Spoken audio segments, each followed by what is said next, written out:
The Preservation Board is now in order. Everybody welcome. I'm going to call a roll to determine who's here. Commissioner Fathman, are you here? I'm here. What? I'm here. What? Present? Commissioner Killeen, are you here? Present. Commissioner Hamilton, are you here? Present. Commissioner Vines, are you here? Present. Did I overlook a commissioner? Okay. I propose that we move agenda item E to the first item that we consider. There's some media interest in it, and we'd like to get it out before their deadlines. Is there any objection? No objection. Okay.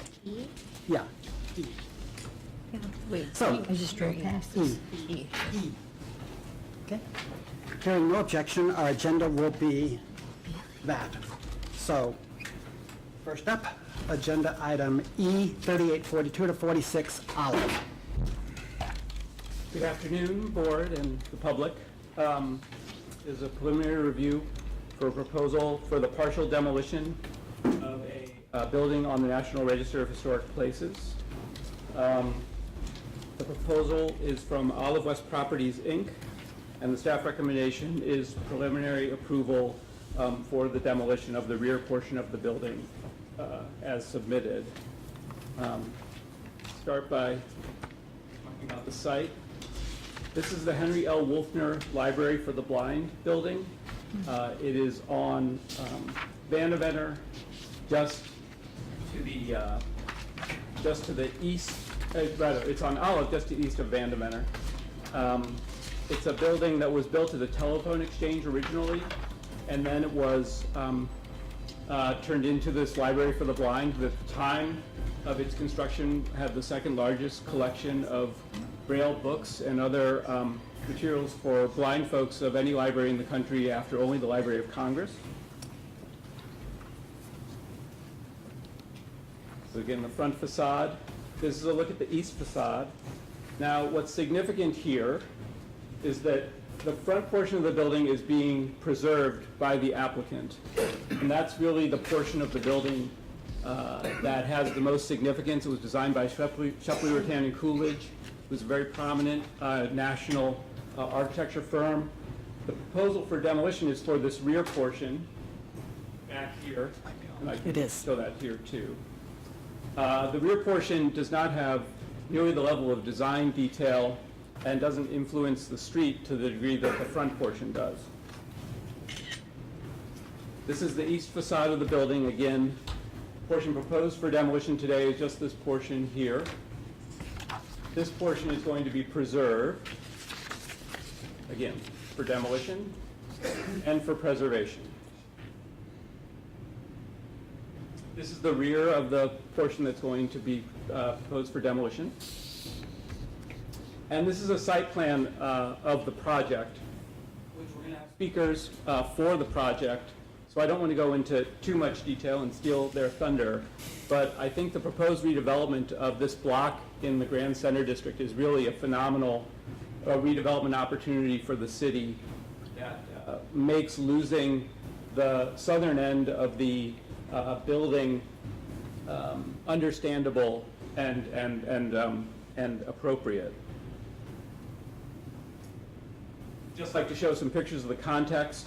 So from left to right is at the corner of Vandeventer is that cream-colored building is a building for a fraternity, or a sorority rather.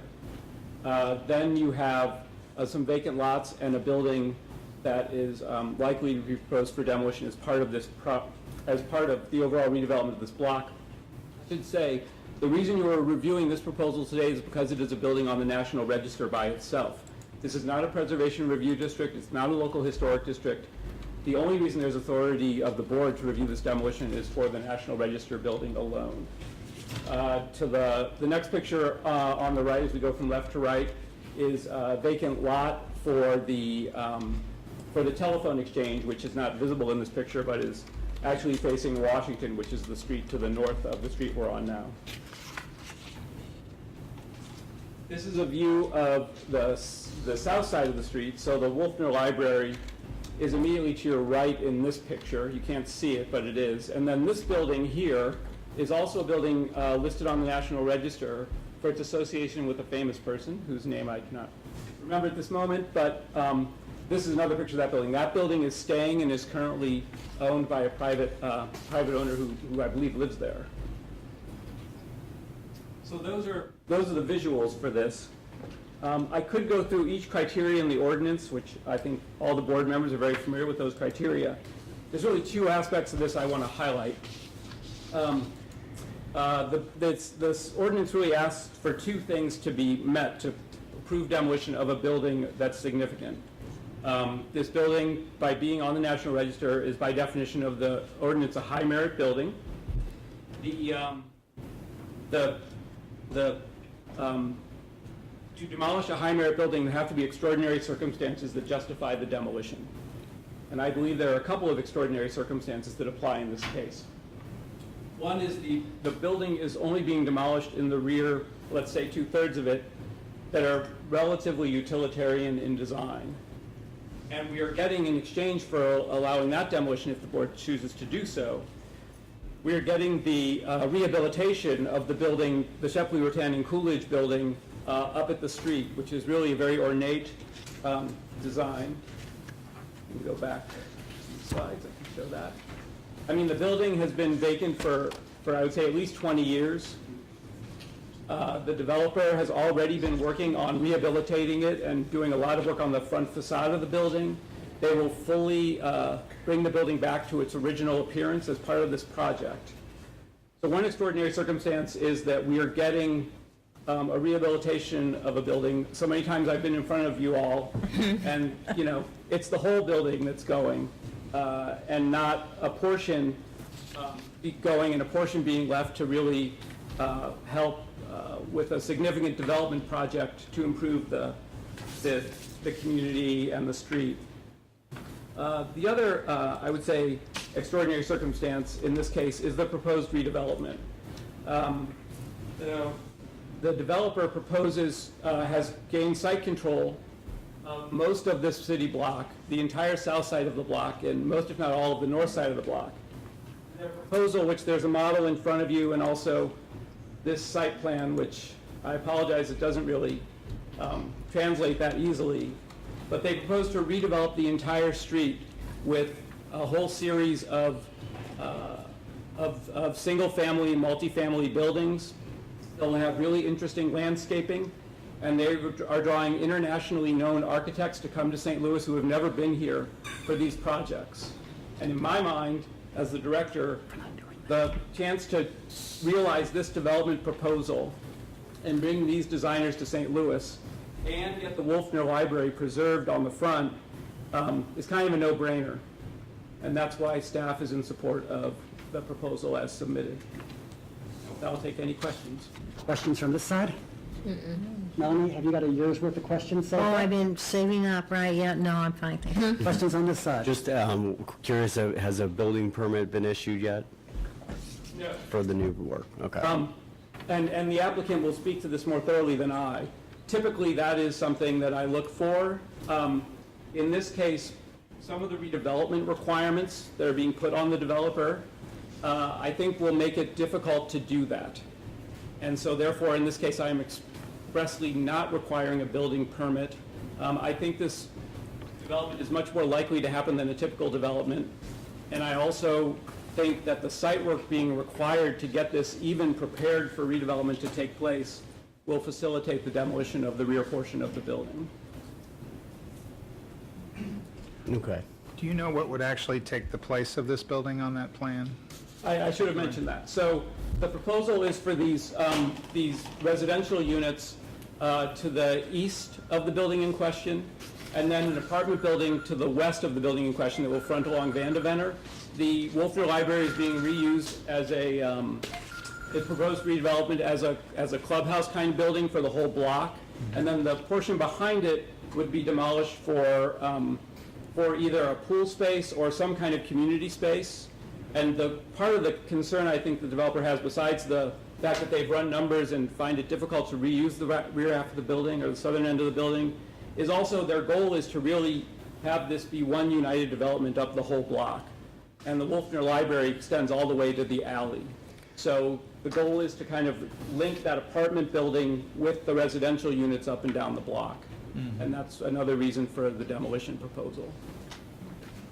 Further questions? I guess just the one concern I would have is that over the years, a lot of proposals have been floated for this site and this building, and if by chance something were to, prevent this one from moving forward, then losing the 60% of that building would kind of, it would negate the eligibility for historic tax credits for a future developer if they wanted to do it. To which you will say, To won't which I- it? Won't it? Yeah, that's my question. So that's just, has that been considered, I guess? Well, it is something I've thought about. I guess my feeling is getting the front half of the building rehabbed with the developer having, I think again, that's a sign of the confidence the developer has they're going to do this. But to get the front half of the building, the Shepley, Rattan, and Coolidge part rehabbed, and ready to go for a future user, even if this development doesn't happen. And losing the southern portion, which was really, when this block was fully realized, you couldn't really even see that building because there were buildings all up and down the block. I don't think that's a bad trade-off to get the front part redeveloped already. I think about the number of projects that have come to us that if we can fully realize the project, we will rehab the building. Well, in this case, you've got a developer saying, I'm going to rehab this part of the building, even if I don't have absolute certainty of that. So I think that makes this a little bit different than a typical demolition proposal for an entire structure. Further comments in the form of questions? Okay, good. Oh, I did have one thing. I had one letter from the public making the point that Randy just made. So I wanted to share that with the board. Thank you. Mr. Trampy? Good afternoon. My name's Steve Trampy. This block within Grand Center has been really in the Grand Center plan as a residential block for 20, 30 years. And I think all of us who have worked in Grand Center have worked in it at some time. Jim Maloney and Emily Pulitzer and I are the development team at this point. All of us have worked on this block previously. I worked on it with Emily 12 years ago, and then we hit a recession, so we had a different concept. One of the challenges with this block is you have to create a community because this block has no identity right now.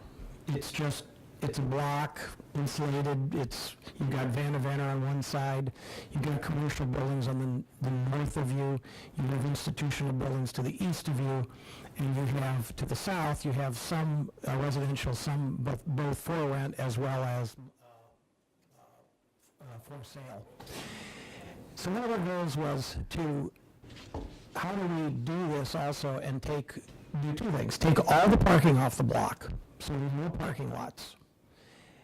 So it's truly, we can create a community. And secondly, how do we tie the whole block together so that it is an integrated community? People will say, I'd like to live here because we've designed this where I meet my neighbors, I can talk to them, we share the amenities. And one of the challenges with Wolfner is even with the front building, and I would mention, by the way, that Wolfner is actually two buildings. It's only attached by a staircase. When the second building was put on, there's only a staircase attaching. There's separate facades on both the front and back of the two. And one of the things people looked at in the past is making this a commercial building. Well, that would require over 100 parking spaces and a massive parking lot. And that doesn't fit either in the Grand Center plan or in anything that we would really like to do here. So, as Dan mentioned, we really want to tie the Van Venner corner in. We want to create a courtyard running from the building in Van Venner all the way to the east, where everyone that lives on this side as well as the other side can share in the amenities, including the Wolfner. And by developing Wolfner as the amenity building, we also don't need any parking for it. So it'll have health club, it'll have a club room. We haven't quite decided completely what we'll have in it yet, even though we are we've got schematics pretty much completed on the building. We've designed a couple different alternatives for the top floor.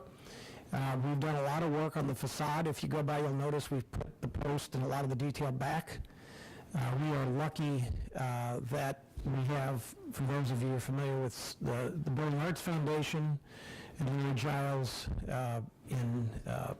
across the river, he has the glazed tiles that are in the original photo of this building that we can completely put back on that top facade, which is, for those of you who haven't, I don't know if you have the original photo or not, but it's really a fantastic top of this building. So that's been designed. We're in the process of ordering windows for the building. Our challenge with the whole site has to do with, this is as intense of a site from an MSD standpoint as certainly anything I've worked on. They are requiring we start at pretty much grass status, so we get no credits for taking up parking lots, we get no credits for taking down buildings, we just took down a metal building on the other side. And they want us to decrease what this block is currently putting in the trunk line and van to vanner. And as a result, we have to put an incredibly extensive bioretention system throughout the entire site. And so that is something we'll have to do, and part of that would also go into where the rear Wolfner building is, but we not only need to put that in, but there's a lot of fill in that block. For those of you who's familiar with these sites, you can drive by, you can see the swells where buildings were collapsed in there. And we're not sure still what the remediation conditions are in the site. So our plan is to take down the back building, complete the front building, tear up the whole site, do the site work where we can get this MSD system in, which we have to get in before we can build anything really, get all the fill out, and make sure we don't have any other environmental conditions that we have to deal with as we go. What's kind of fun about this is we've designed these building pads to where if someone comes in, we can build anywhere from 1,000 to about 1,600 feet. The pads are flexible where you can get a smaller or bigger footprint. And if you still want something bigger, you can go across the street and we will sell you a lot or build you a house. We have a book here.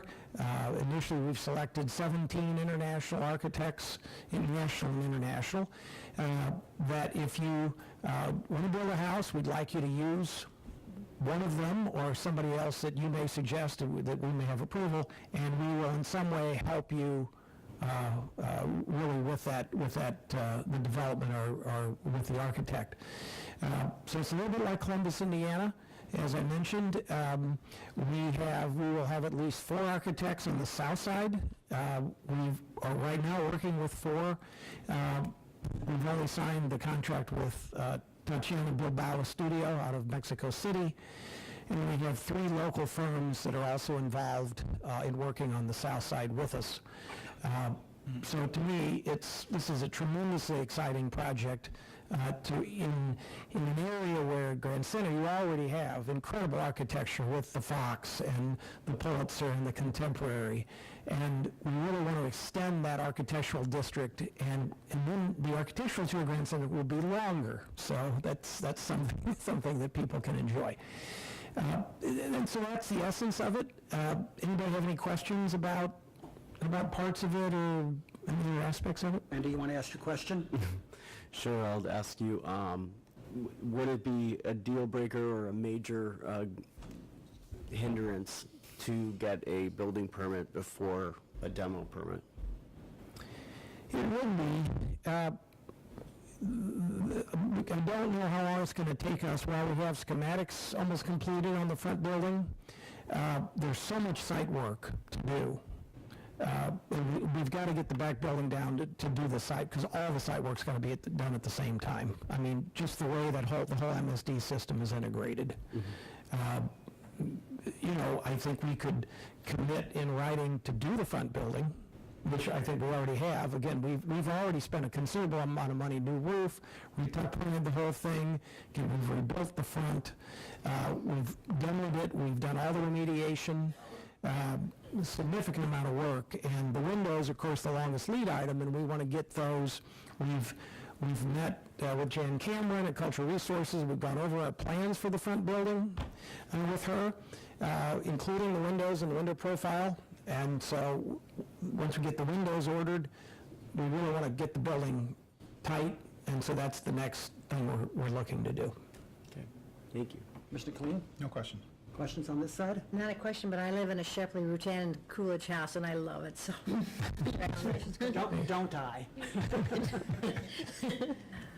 Steve, is there anybody else that you'd like to speak? I just want to recognize Karen Hageman's here from Grand Center. We've got Marlene here. I think you got a support letter from our Alderman Marlene Davis as well as from Karen. And as I said, this project is probably the longest one in Grand Center of the original 17 projects in Grand Center that's languished the longest, and it's probably the toughest in a lot of ways. And having worked in Grand Center since mid-'80s, I'm thrilled to really be a part of this, and I think we've got a great team, and I'm excited about what we're doing. Thank you. Commissioners, this concludes presentation on agenda item E. No one else has signed up to speak. Commissioner Fathman, have you got a motion to make? Yes, I'd like to move that the Preservation Board grant preliminary approval for demolition of the rear portion of the building only. Is there a second? Second. Motion made and seconded. Is there discussion? Commissioner Fathman, where do you live? Central West End, What kind of down the house? street from Emily Pulitzer, Mrs. Pulitzer. What kind of a house? Shepley, Rutan, and Coolidge, you mean the style? Federal? Okay, and the architect? Shepley, Rutan, and Coolidge. There you go. Now it's really on the record. Oh. Commissioner Hamilton, you going to sell houses in this? Yes. Okay. That's what I love to do. Any comments on this end? Awesome project. Okay. Motion made and seconded. All those in favor signify by saying aye. Aye. Opposed? Motion carries. Good luck.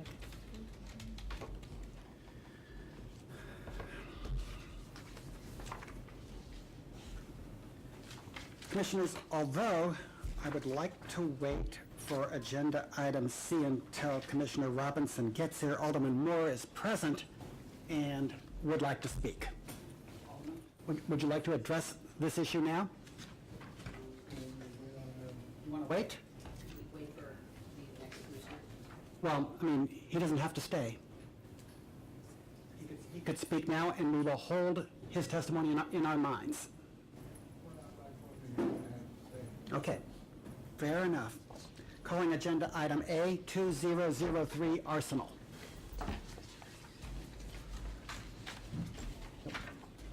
This will take at least 15 minutes to do anyway.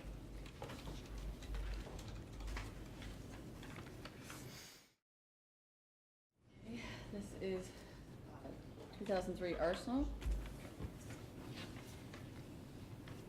This is the existing building and the vacant corner lot next to it.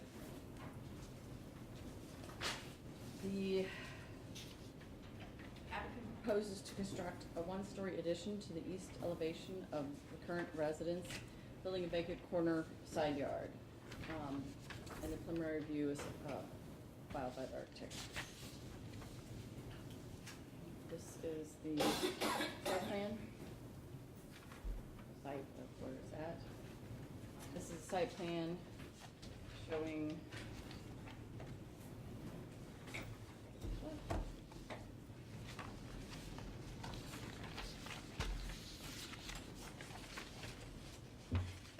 this is the existing building, and this is the print of the proposed addition. This is existing and proposed.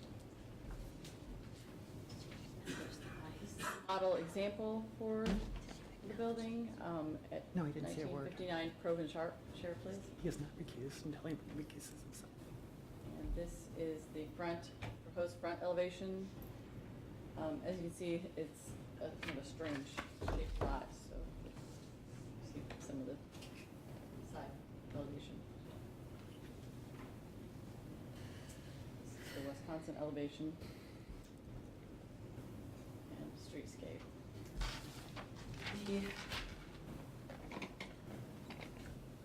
Park Historic District standards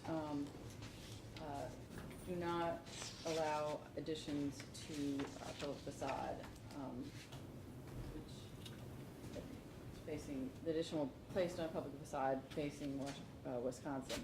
The property owner is requesting an exception to the standard is presenting a design for the addition to appear as a separate attached building.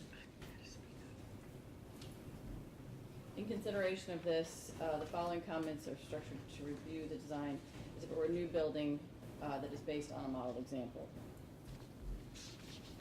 It complies in most areas. However, it does not comply in that the addition will be set back 1 foot from the building line of the street and from the front wall of 2003 Arsenal. However, there's some variation in the setback along this part of Arsenal, with some buildings placed at the sidewalk, others further back. However, most buildings at corners are sited at the sidewalks. The selected model example has a substantial setback from the curvature. The scale does not comply. There are a few one-story buildings further east on the south side of Arsenal, but the remainder of the street, all in the vicinity of 2003, are 2 and 2.5 story structures. The portion partially complies in the building elements, fenestration, and foundation heights are similar, although the building height and footprint are much smaller than the adjacent buildings.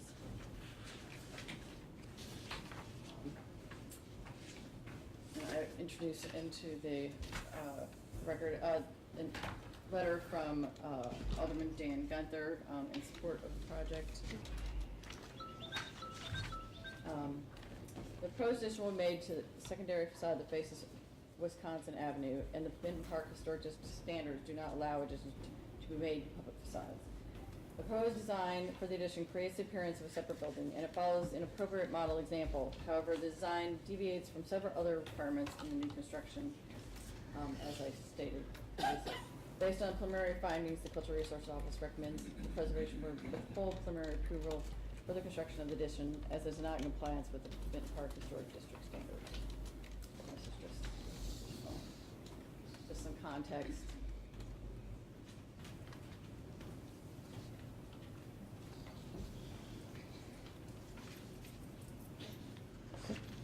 Questions? Commissioners, for the record, Commissioner Robinson is now present, and Commissioner Killeen has recused himself. Killeen Studio Architects is the architect on the project under consideration. Thank you. Mike Killeen?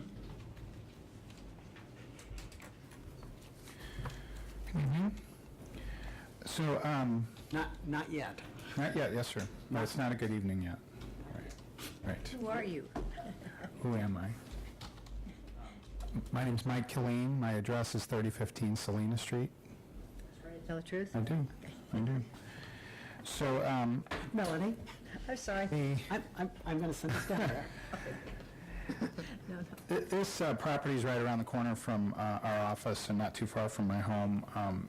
When we first moved to Benton Park in '99, there was a cute little single-story storefront on this site, and the alderman at the time and the housing corporation tried to work with the homeowner, and I believe they may have lived in this same home. So our current client lives in that gray house you see in that picture on the left up there, with the idea that they would take down what was a rickety old building and then reconstruct it later. And I think a reference was made to a recession. I think the recession that predated that one knocked out that idea.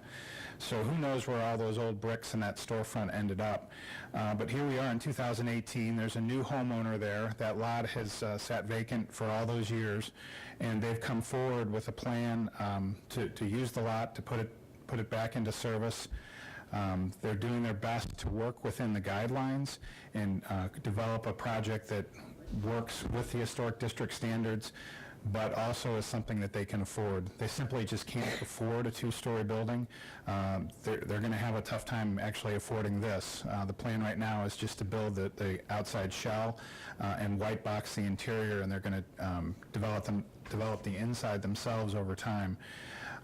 So Although there aren't a lot of single-story buildings on that stretch of Arsenal, I'll agree, this is actually replacing a single-story that was torn down years ago. And in one of those pictures that staff just showed, there's a single-story commercial right across the street. So it wouldn't be completely out of place. I agree. I'd rather see a storefront there myself. I'd rather see a 2- or 3-story building. But the economics of our neighborhood and this site, and our clients who've purchased this land and consolidated the lot, it allows this building to be built. And as far as addressing some of the issues that Cultural Resources brought up, the model, as far as additions to buildings, we know that's a rule. We brought a building before this board a few years ago at 1913 Sydney Street, where a garage was to be built next to a home, and that was an addition facing Sydney Street, and that was allowed. And we did a similar approach where we found a model example. We went with contrast as opposed to trying to make it match the building, and it worked out really well. It's a very successful building. People walk by all the time and say, wow, when did they build that one? That looks like an old timer. So, and it was just built 3 summers ago. So that's the idea here, is we're trying to I guess, contribute to the interesting different forms of architecture and just put a different building up. We all here today will know that it's an addition, but people driving by wouldn't necessarily know that. The requested setback that staff brought up, we actually, I think at one point we did have the buildings aligned, but I believe that was a request from staff to pull it back another foot. I could be wrong on that, Andy, but I thought... Okay, so... That staff isn't here tonight, so... Yeah, so, I mean, they're definitely flexible on that issue. And, yeah, I think that was it to address those, but it just kind of landing on, this is what they can afford. They've consolidated the lots. They want to invest in our city, and they're doing the best they can to comply. So, thank you for your consideration. Commissioner on this side of question? One quick one, sorry. Yeah. Is it Just being... nod your head no, and then say you had a question. Said sorry. Is your proposed addition constructed in such a way that later on another story could be added? Currently, it's not, but I could talk to the client about that. At this point, it would be simply addressing the foundation design and beefing up the roof structure a little bit, but that's a good idea. Okay, thanks. Questions on this side? I was actually going to ask the same question. You want to ask it again? No. Okay. Anything else? No, sir. Thank you very much. Commissioners, that concludes our testimony on this matter. Commissioner Robinson? Tony? Would you like to make this motion?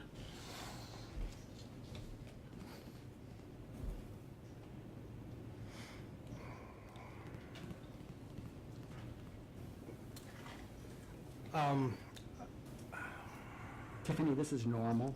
I know. Okay. I move that the Preservation Board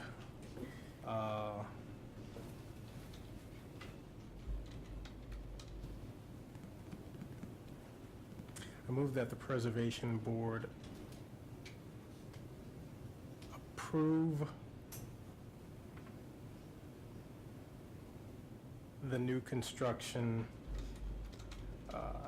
as proposed, with the stipulations that the building be designed such that a second story or a third story can be added,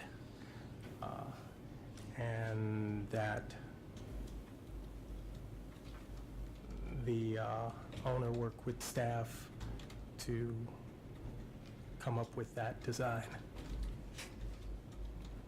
Commissioner Vines, you second? I second that. Okay. Any discussion? Good idea. Your motion does not obligate them to build a second or third story. It does not, Okay, just wanted a clarification. Take a look. but structurally, it needs to be designed so that it can. I understand it. Commissioners, the motion has been made and seconded. All those in favor of the motion signify by saying aye. Aye. Opposed? The ayes carry.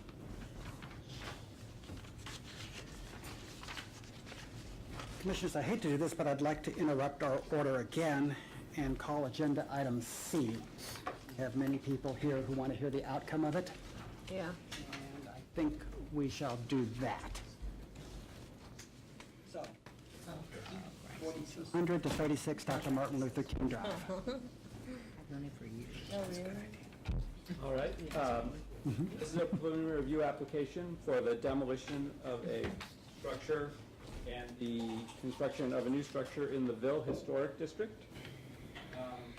The staff is recommending preliminary approval with the following stipulations: that final design details are developed in cooperation with Cultural Resources Office staff, and that the applicant obtains a building permit prior to obtaining approval for a demolition permit. The project here is a significant one. It involves the Rima Church, I hope I pronounced that correctly, which is currently, or has been until recently, located on the site where the new NGA facility is going in. There's an agreement between the Rima Church and the City of St. Louis. The city would provide for relocation of their church, and the city has acted on that in good faith.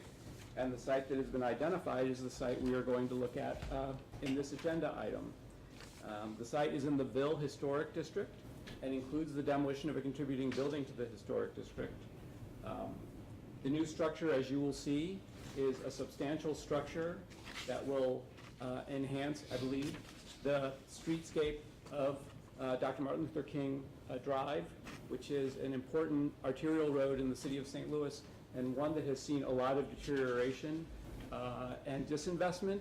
And I think this is a really good opportunity for reinvestment in the neighborhood. I think, I'm not going to sugarcoat this, I would prefer to be losing a contributing historic building in this case, but I think in this case the loss of the building is justified. And with that, I will show what we're looking at. So this is the corner of Whittier and MLK. MLK is the street running kind of in the foreground, and Whittier runs behind it in a north-south direction. So this is MLK, and then this is Whittier. You'll see our significant building proposed for demolition is this structure here. It's a mixed-use building that dates from 1884. I probably should have shown this first. You can see Whittier running north-south and Dr. Martin Luther King Drive running east-west. And the dotted lines show the development site, and the square, the cream-colored square, is the site of the building proposed for demolition. This is that building. It's a distinctive building. What makes it most distinctive is these stone or pilasters. It's a pretty unusual design, I have to say. Above it you have what was undoubtedly either office space or residential, and below it was undoubtedly originally commercial retail space. The building is, how do I say this? By the standards of the best maintained buildings in the city, this building is vacant and abandoned and disinvested and deteriorated. By the standards of many of the structures that surround this building, it's actually in better condition than many. What do I mean by that? I mean it has a rear wall that is still standing. It has a roof that's still extant. I don't know why that's that way. And it has the east and west walls of the building are also still extant. So the shell of the building is basically sound and intact. I just use the word sound. Remind the board that this is not in a preservation review district. So the only criteria or the only factor involved in this is the fact that it's in the Ville Local Historic District. This is another image of a site plan that has transposed on top of it the footprint of what would be the new building. So this is the new proposal to replace the existing structure on the site. You have the church building, appropriately designed in an urban context at the corner. You have most of the parking behind. You have some parking over to the side of it. But I do think its placement on the street will enhance the urban character of the street. and again, is an important sign of reinvestment in the community. The City of St. Louis, through St. Louis Development Corporation, actually helped with acquisition of this property. And we have staff from SLDC who can speak to that in more detail. This is a rendering of the proposed redevelopment. As you can see, it's quite a contemporary design, and not, I would say it's in character with a lot of the new religious buildings we see both in St. Louis City and in St. Louis County. The architect is Carl Grice and Associates, and Carl is here to address the board tonight. This is a view of the western facade primarily, and then you also see the primary facade, which is the north facade of the building. The front and rear elevations. Most of the front elevation of this building will be in cementatious panels. There will be brickwork on the building as well, and Carl can go into the architectural details in greater detail. But I do think this is a substantial redevelopment. As I said, I think it will breathe new life into this stretch of Dr. Martin Luther King Boulevard and Drive, rather. And I think those are the reasons staff is in support of the demolition and the reconstruction. This again is another view of that corner. And now here are context pictures. So here you see the edge, the western edge of the building proposed for demolition. And then we're looking west down the street at Dr. Martin Luther King Drive. So here's the edge of the building looking west. So this facade and this facade are the same thing. This block is, like many blocks in the Ville area, kind of a mix of vacant lots and extant buildings. Really, none of the buildings on the block are being used in an intensive way now. This is the north side of the street. You can see a contributing building to the district on the right there. On the left-hand side, and then the picture on the right is a truck lot which is across the street. An unfortunate land use, I would say, at that location. So there is some context on the block, but it is not by any means, without demolition and without holes on the streetscape already. Again, the new building will fill a substantial portion of the south side of the street running from the corner at Whittier to the west. This is a view looking east across Whittier, where you can see there's a commercial strip center that's been constructed on the south side of the street. And then this is a view looking at the opposite corner from that corner. That commercial building has the Harlem Tap Room in it, which is a kind of a renowned local music venue historically. So staff is recommending approval for this demolition and redevelopment, since this is such an important part of both making the NGA possible and making the congregation whole from having to move from the NGA site. They're building a substantial structure in contemporary design, which will, I hope, spark redevelopment on the street. And we are losing a building that I would prefer not to lose, but I think in the overall scheme of things, it's understandable that that would happen. And this is a project that has staff support and the support of the City of St. Louis. And with that, I'll take any questions. Commissioners on this side, questions? Commissioners on this side, questions? I'm being pesky. Were other sites explored for the church? Yes, I think there was a lengthy search for a site for the congregation.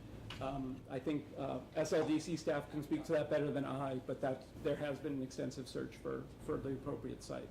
Okay, thanks. Questions? Thank you. Mr. Grice?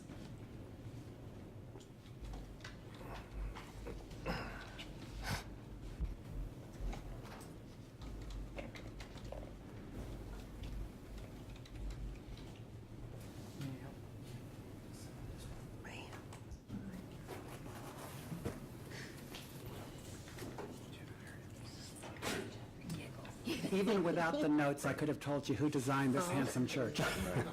Thank you, Welcome, Mr. Grice. Yes, please. I just brought the ones from behind here. Carl Grice, Grice Group Architects, 4332 Lindell Boulevard. I appreciate your time this afternoon. I've been working with Reverend Owens for quite some time on this project. We were the architects for his original building on Cass Avenue that I believe was constructed probably 2001, 2002. So that was a building that housed approximately 1,000 seats. So he's looking at building a new facility with 1,000 seats as well. So over the last year or so, we've worked with LCRA on trying to find a new site. We've taken a look at multiple sites inside the city of St. Louis. Reverend Owens has made a commitment to remain in the city of St. Louis. The majority of the sites we've taken a look at, many of those LRA-owned properties. There were buildings, some were in strictly residential areas, others on commercial strips such as what you see on King Drive. We've taken a look on Grand Boulevard, West Florissant, other sites. And the advantage of this site, which was not shown on the screen, is that LRA has made a commitment to provide other sites on Evans Avenue, which is right behind that, for future development, future parking. We currently have a request into the Board of Adjustment for parking. At this point, our hearing is on September 26th for parking. As you well know, in the city of St. Louis, there's one parking space for every 4 seats, but we don't want to spend all of our money on parking at this time. We want to develop the building and parking in the future, which is the gist of the additional lots on Evans.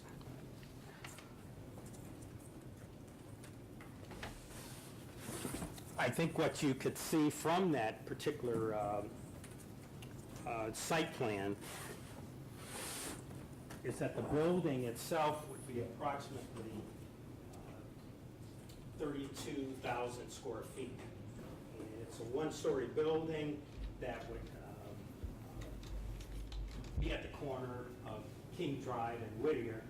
As you can see here, King Drive, Whittier, the main entrance to the building is on King Drive, trying to keep a pedestrian-oriented facility with our parking to the west and also to the back. In terms of the site plan, the floor plan of the building,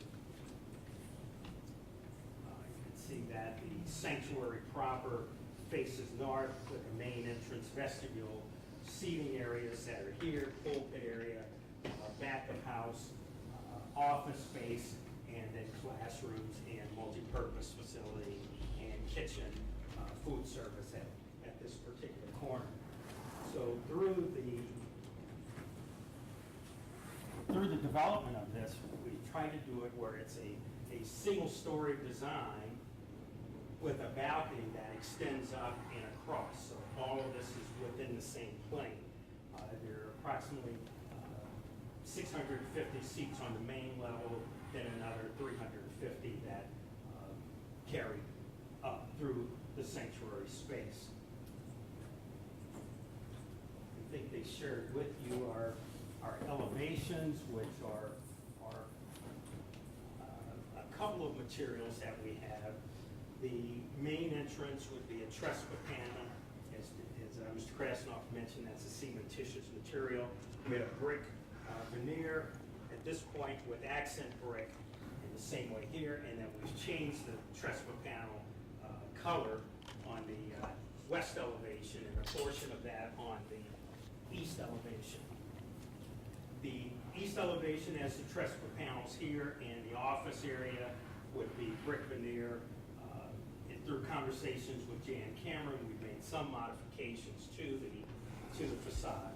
You can see the aluminum storefront windows that are here, and we've created a clear story that extends down the entrance from the parking lot that would give us light into this lobby space that's between the two classrooms. And I believe you saw the two kind of perspective views of the building. This would be the view from King Drive and Whittier looking west, and then the view of King Drive looking from the parking lot side. So I think we've worked with the alderman on the site plan, how it fits on the site. We've gotten preliminary approval from Dale Rusatz and his crew with St. Louis Land Clearance, I believe, is Dale's department. So we've also had preliminary reviews with Ralph Waite from the building division. Bob Lordy of zoning indicated we must come in for our review on parking. So within that parking arrangement, we have space for 84 parking spaces on this west side and around the back. And I mentioned that there's a commitment for this other land for future expansion in terms of classrooms, multi-purpose space, and additional parking down the line. Are any members of the church present? I believe you have some members. Do they generally like this? So far, we've met with the building committee of the church. We wanted to get through this. Reverend Owens did not want to get the congregation too excited till we got past our kind of schematic stages at this point. Okay. So I believe Reverend is setting up a meeting for me to present to the church right after the Labor Day holiday. Okay. I ask a question. Am I the only one that doesn't know what the reference to REMA is? I'll let Reverend R-E-G-M-A? Owens. Okay. have that I knew it was a, you had an answer. Hi, Carol. You want to do that? Are you sure? Yes. Okay. I did. Okay. Tony, you have many questions for every church that's ever come before us. Do you have questions for Mr. Grice? I do not have questions for Mr. Rice. This is like a landmark in itself. Questions on this side for the architect? Okay, thank you very much, sir. Okay, we have two city officials lined up to speak. Both named Laura. Both putting cryptic alphabet letters after their names. Let's start with Costello. I've certainly known her longest. Thank you. You don't need to swear. My name is Laura Costello, and I run the Land Clearance for Redevelopment Authority. We are the ones that purchased this property from Walter Gray. The only thing I wanted to add was that when we approached Rhema Church in January of 2016, they really did not want to move. Not only had they built this beautiful church right there at Cass and 22nd and spent a lot of money, very pretty church, but they'd just been through this whole thing before, and they had built it 10 years earlier, and we really needed it for the NGA. So it took us a long time, and as a matter of fact, the Rhema Church was one of the last ones to close on the 551 parcels for the NGA. And they wanted to stay in the city, and they wanted to be on a main thoroughfare. So we looked at numerous sites. We had our hopes up on a couple different sites where it turns out the property was all of a sudden not for sale, or I don't know. So Carl worked his design magic on a few sites, and then we came up with this. And we really want them to stay in the city. They've had a temporary home for however long they've had a temporary home, just outside the city limits. So we really want them to be in the valley in the city of St. Louis. Thank you. Other Laura?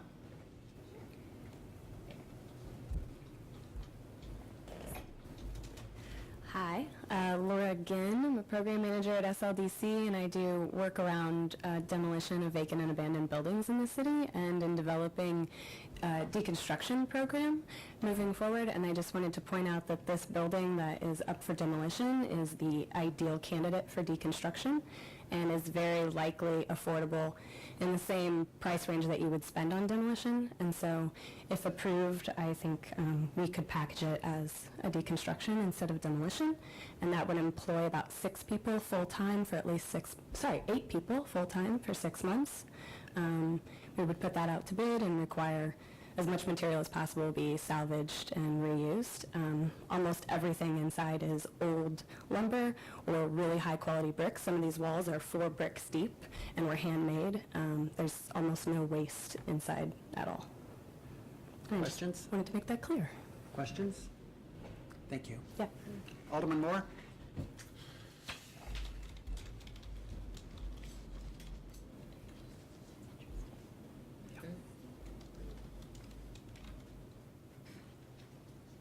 Good afternoon, Alderman. Good afternoon. I am not well, but I'm healing. We're I glad to see started you. this journey of being sick. I weighed 297 pounds. I weigh 167 now. But I got out of my sick bed in this heat to come out and talk to you about this project that is very much needed in this community. I know I look like Al Sharpton, but I'm Alderman Sam Moore.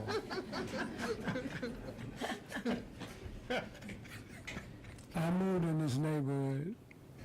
I'll tell you about the shaking so you'll understand that in 2012 I was T-boned in a car doing 80 miles an hour.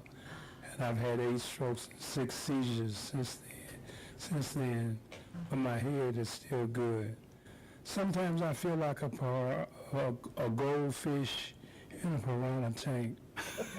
Everybody's nipping at me because sickness is a sign of weakness and people have the opportunity to prey on you while you're sick.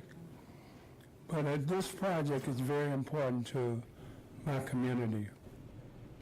I moved in the Ville area by means of eminent domain from 2653 Spruce and Jefferson to 4403 Garfield, where I still reside. I've been in this neighborhood over 50 years, and I've watched it go from grandeur to gloom. It is horrifying in the way we live. We live like the Flintstones compared to the Jetsons. Yabba dabba doo, but we're not having a gay old time. 1,242 empty buildings, 1,700 vacant lots, one of the biggest contributors of crime. When I started this journey as an alderman and a leader in 2006, we started on Martin Luther King at the west end of Martin Luther King, and Marcus is where my ward began. We fixed up the candy store building, Martin's Grocers, Mitchell's Grocers rather, the Arkansas Chicken, the old doctor's building, the August newspaper, built a new gas station, Kim's Mini Mart. We did the furniture store on Martin Luther King and Taylor, Jesus Auto Repair, Family Dollar, Martin's Grocers, and meat.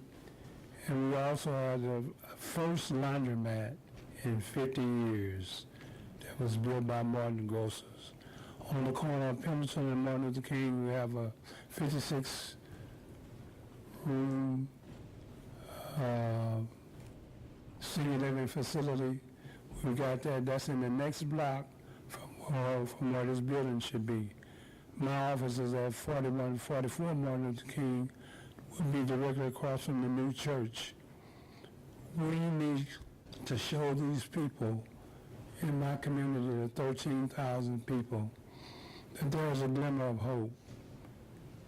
The contrast and the polarization of this city, if you would go to Taylor Avenue and stand at Taylor and Delmar, which we call the Mason-Dixon line, and you stand at Taylor and Delmar and look north, you see heat rising off the street, trash, litter, grass uncut, 6 feet tall, weeds that we call north side corn. If you look south, you will see the Central West End, which is beautiful. I need to give my people something to look forward to. We're building Ozello Foster's funeral home on Sarah and Martin Luther King. People are dying to get in. It's a great business.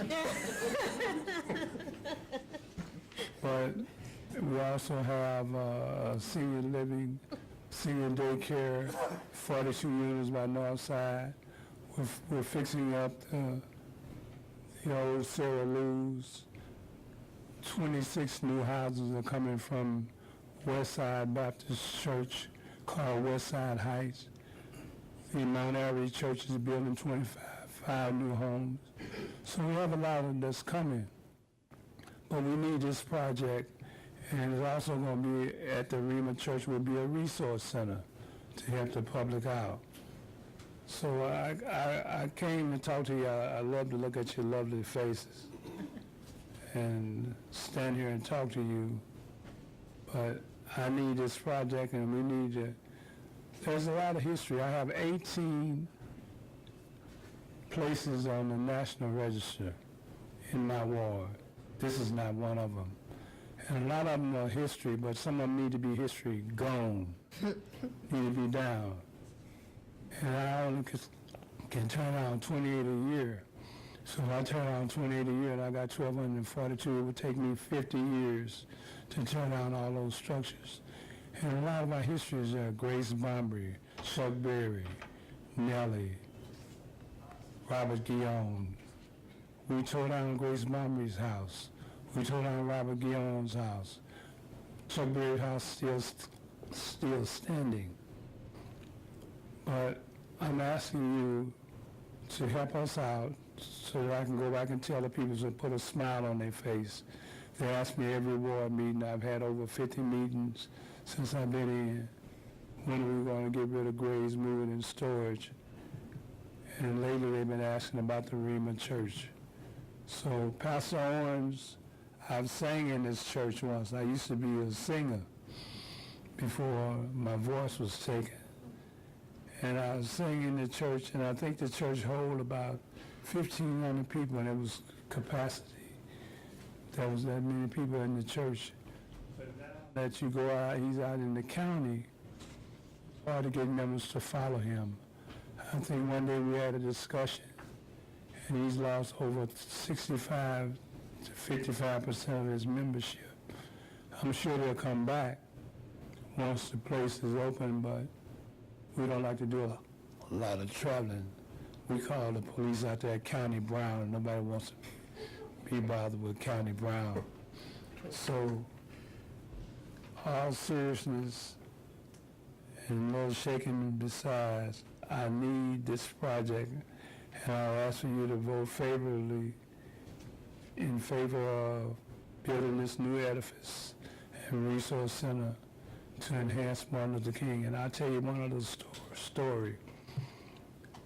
There was a guy named Dr. Lenahan who called Condoleezza Rice a coon. And I was a member of the NAACP. And we got him to apologize. He came to St. Louis. We embraced him. And my people were mad at me because they said I could forgive him, but I didn't have to hug him. So I hugged Dr. Lenahan, and he had a group that came to St. Louis, was going to do a school of osteopathic medicine in the old Harris Stowe State Building. And he came to do that project, and some kind of way he was swayed to go and come down by the Union Station, and the project failed. And just recently they was talking about Paul McKee building a new hospital on that site of the old Pruitt-Igoe project. But we get robbed of a lot of good things. We don't want to miss out on this. I know I'm going in circles. I had so much. I've been practicing talking to you guys all week. And I forgot half of what I had to say, but I think I've said enough. I think we heard you, Alderman. Thank you very much. God bless.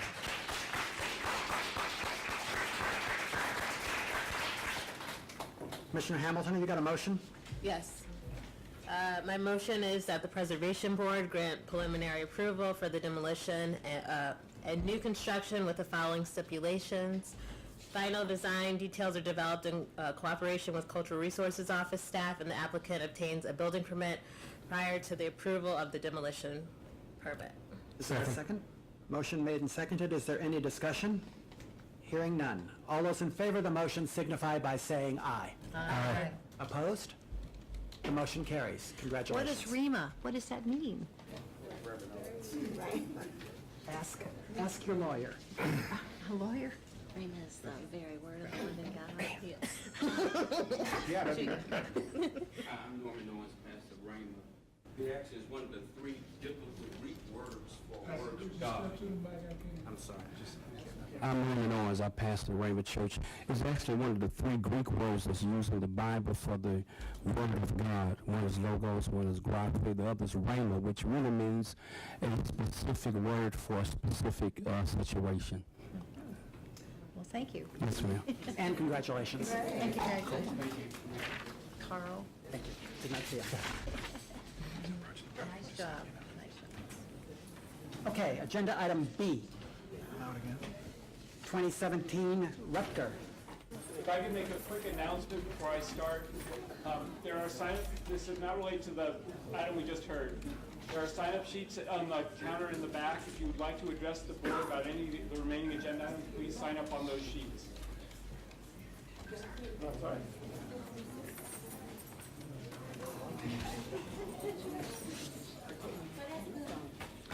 Carl's just a great guy. I love that church around West Wilson across from no concept. We're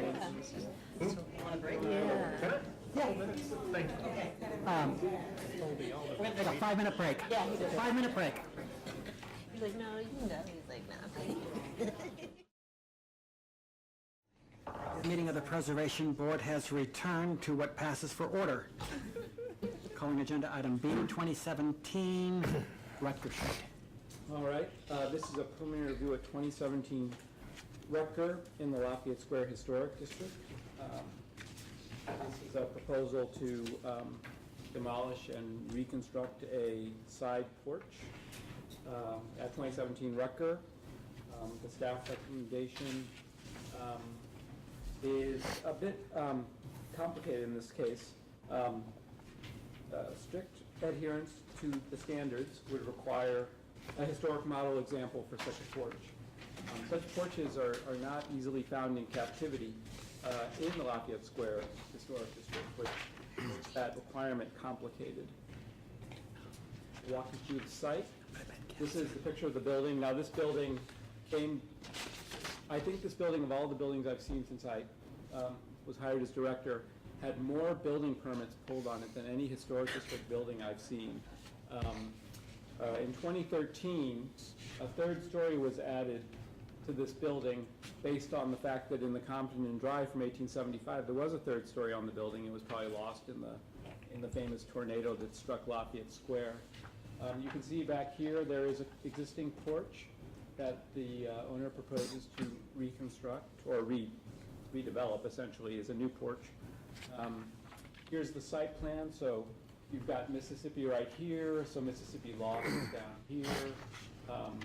This is Rutger. This is that building at the corner that everyone likes to use as a historic model example. This is an elevation of the building. The proposed porch, as you can see, is over here.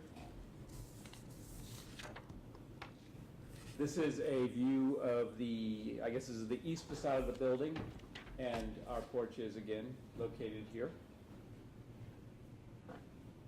Here's a plan for the porch.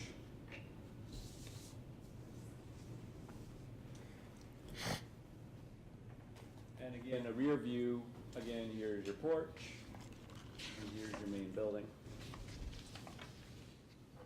I'd like to show pictures of the context. Our building in this picture is immediately to the left. You can see there's a somewhat uneven building line on this street. The picture you see next to that on the right there is across the street. The building's across the street from the building in question. Here we are back at our building again. Porch, building, context to the west. So, again, the standards require historic model example. There really aren't a lot of historic model examples of true porches that existed that could have the width to actually be particularly useful. I know there's been a fair amount of discussion between the applicant and the neighborhood folks. And in fact, Jan Cameron and I attended a meeting where there was such a discussion. I know there's willingness on the support. Well, I don't want to speak for the neighborhood folks, so I'll let them speak for themselves. Strictly speaking by the standards, they should have a historic model example. As I said, you can't really find one of those. you know, the side yard there is, this porch would be at the back. I don't think it would be that visible. Would this be sort of having to sort of circumvent the standards a little to approve this? Yes. Would it have a very strong negative impact on the historic district and the visual character of the neighborhood? I think not. And that's why I will tell you all that the standards technically don't allow this, but I don't think approval of it would substantially harm the historic district. And with that, I'll take questions. Questions? Questions? Thank you. Note for the record that Commissioner Killeen, whose studio is the architect for this project, has recused himself from its consideration. You mentioned neighborhood testimony. Is there anybody here from the neighborhood? Do you plan to speak? Then you should probably sign the sign-up sheet. We may have the wrong sheet. Bet not.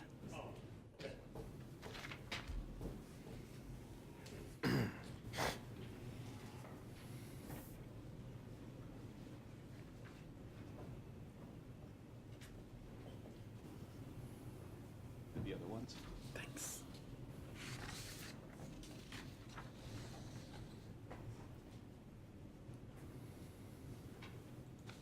Cool.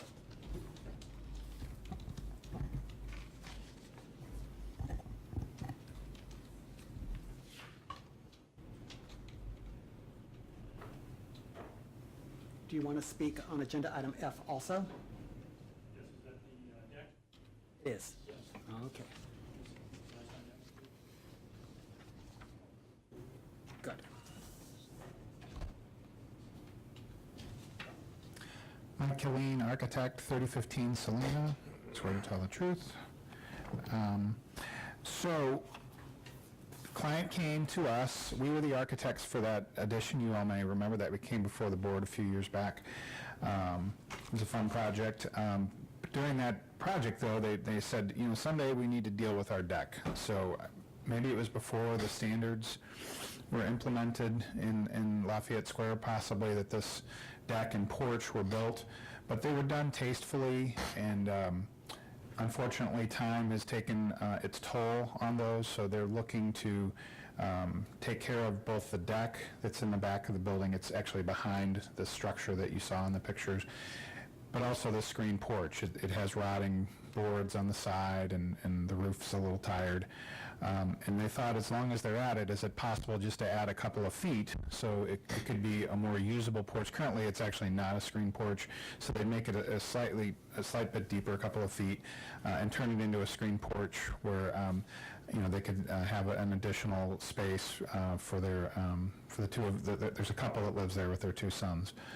So we knew that this proposal was not based on a model example. We did search the neighborhood extensively, but as Dan stated, there's not a lot of buildings like that left.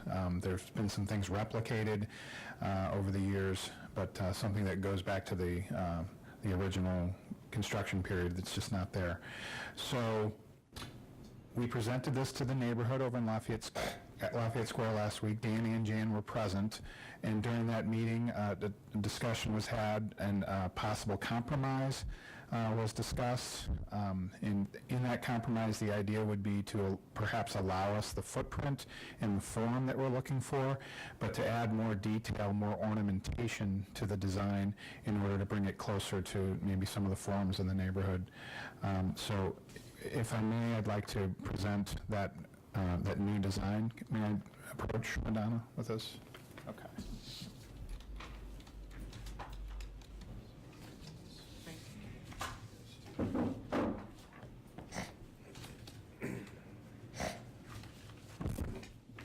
Design is very similar to the original, but again, more ornamentation. I also have a sample of the material.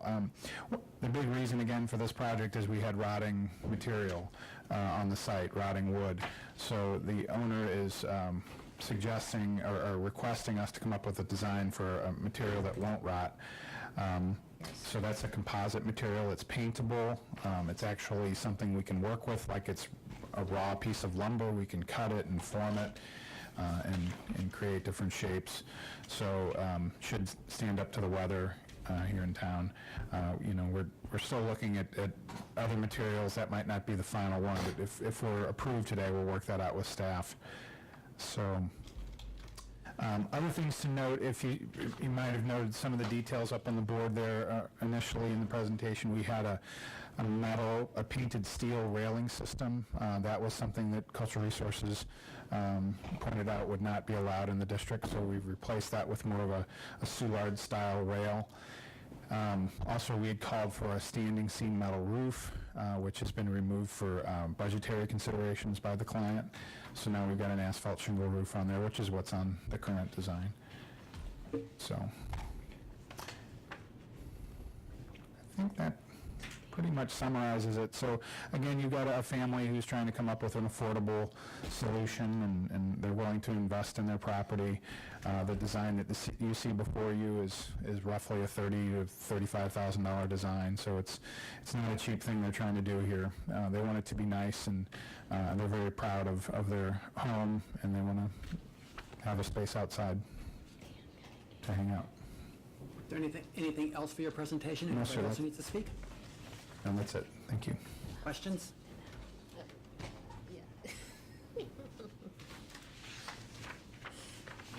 Commissioner Robinson has his maybe face on. Okay.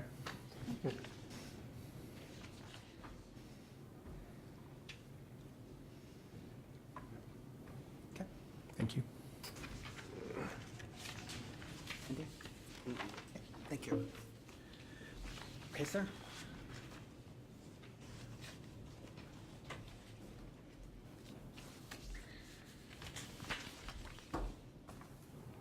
Hello, my name's Philip Lomchick, so this is the first time I'm going to be talking to this board, so I'm not going to be as eloquent as the alderman. So I represent the neighborhood development committee. I'm voted in by the general membership.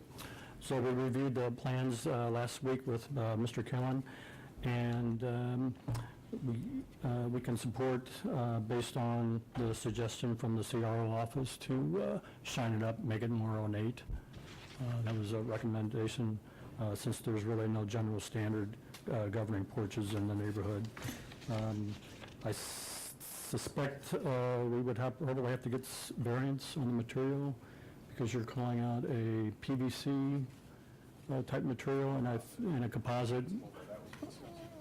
Okay, and that was, I forget, we decided that it was going to be paintable.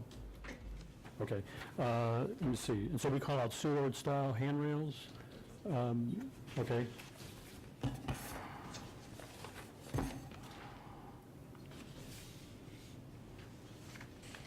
Bear with me a moment.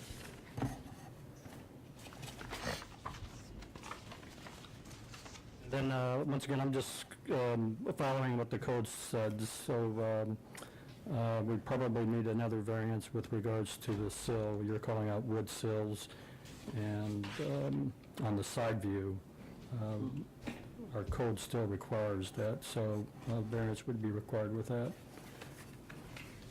That's all I have to say. Questions, commissioners? Thank you. Okay. Okay, so I sorry, do have one question. So I heard you speak about sills. So replacing, I'm assuming you're on sheet A4, replace existing wood sills with concrete, or you referenced sills, and I'm trying to understand what that was regarding. I see a call out here that says replace wood sills with concrete, and per our code for historic structures, you would still need to replace with wood sills. Okay. Would require a variance as far as my understanding. And how does Lafayette Square feel about? This is the first time I've seen these drawings, so we would have to recommend coming back to the development board to review the plans again. No. and Okay. we'll make a determination to support this. Okay, so, Can you do that? all right, so, what, okay, so my question then is, what are you in support of, and what are you, let's say, withholding support until?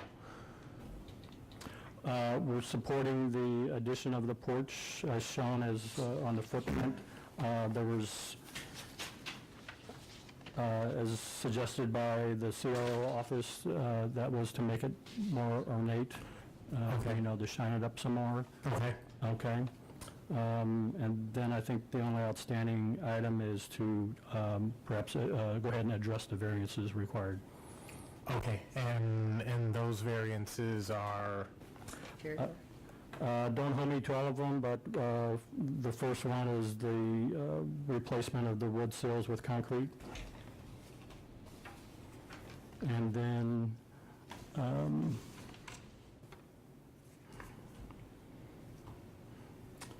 once again, I haven't seen this, but I would have to see a call out for Soulard style handrail. And that's per our code. Those are the two that come to mind.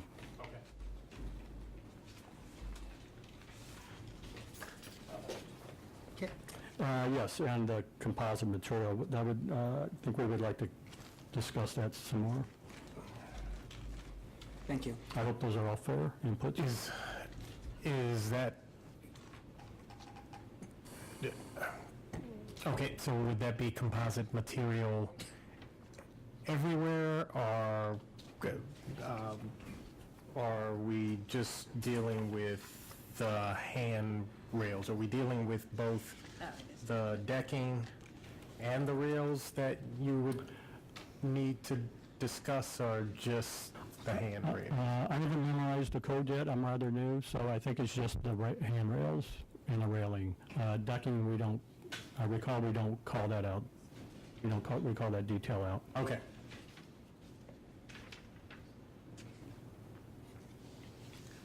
Got it. If I could, and this is just a staff suggestion, if there's a motion to support in general what's been submitted here. I think we've got this. Okay. Thank you. Okay. Commissioner Hamilton? Yeah, I have a motion. My motion is that the Preservation Board grant preliminary approval with the following stipulations. Final design details are developed in cooperation with Cultural Resources Office staff. A second? Discussion? I think that's too general. Doesn't address some of the issues that were brought. I think that motion needs to be more specific. Okay, that's a good opinion. Comment on this side? Okay. There's a motion on the floor. It's been made and seconded. All those in favor signify by saying aye. Opposed?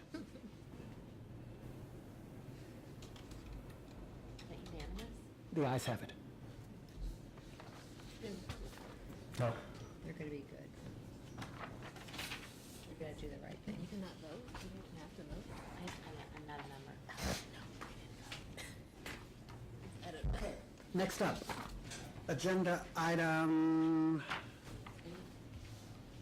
what am I doing? Did you vote? Yeah. Oh, she voted. Oh, Melanie voted, never mind. Yeah. Never mind. Agenda item D, 3136 Hawthorne.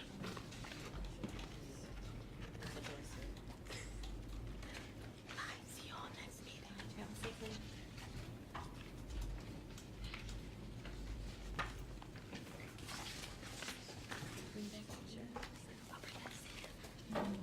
This is 3136 Hawthorne Boulevard. Thank you, Tiffany.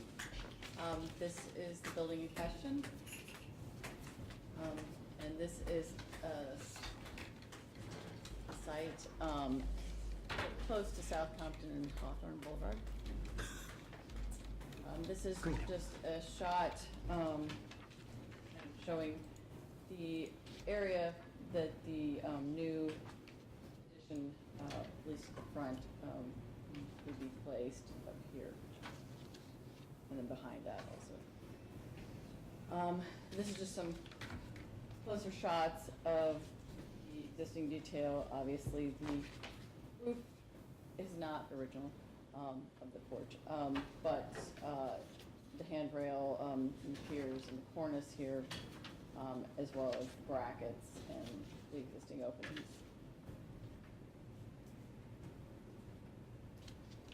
This is the proposed site plan, which you really can't see very well. But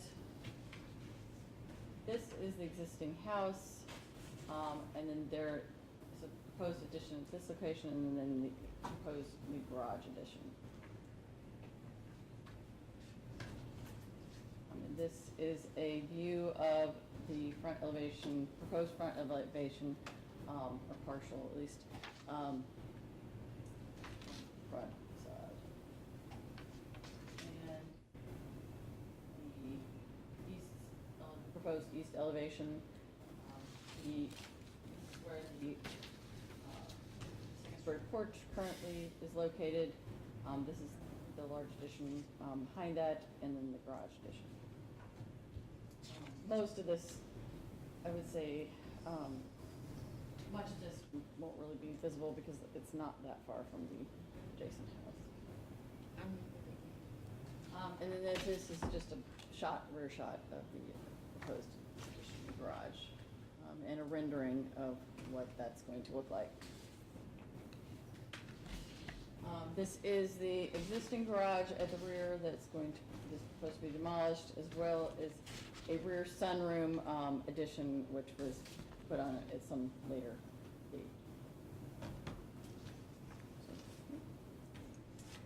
These are just some context, the residents to the east and west of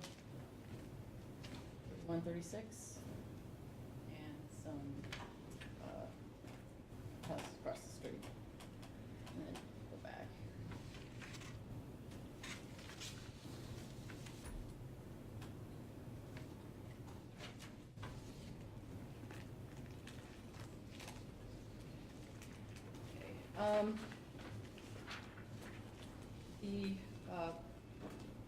Well, first of all, I'll enter into record a letter from the Compton Heights Neighborhood Betterment Association in support of the project, as well as two other letters from neighbors in support of the project. While the neighborhood seems to think that it complies with the historic district standards, we don't totally agree. We don't believe it complies because the original details of the porch handrails, corner piers, and cornice, and the main cornice on that side are being removed from the building. The extension of the front facade is also covering existing door and window openings on the east elevation. Again, under the renovated dormers, porches and towers section, both the second-story porch and the portion of the original cornice are being removed. While the addition is, we think, is well designed and matches the existing architectural style of the building, the original roof line, porch details, and cornice on the east elevation are being altered or removed. The proposed addition does not meet the Compton Hill Historic District standards, in that removing the porch and cornice, altering the roof line, and covering the historic window and door openings are not allowed. Based on these preliminary findings, the Cultural Resource Office recommends that the Preservation Board deny the preliminary approval to the project, as it does not comply with the Compton Hill Historic District standards. Okay. Questions on this side? Questions on this side? Okay. Thank you. Can we have the architect?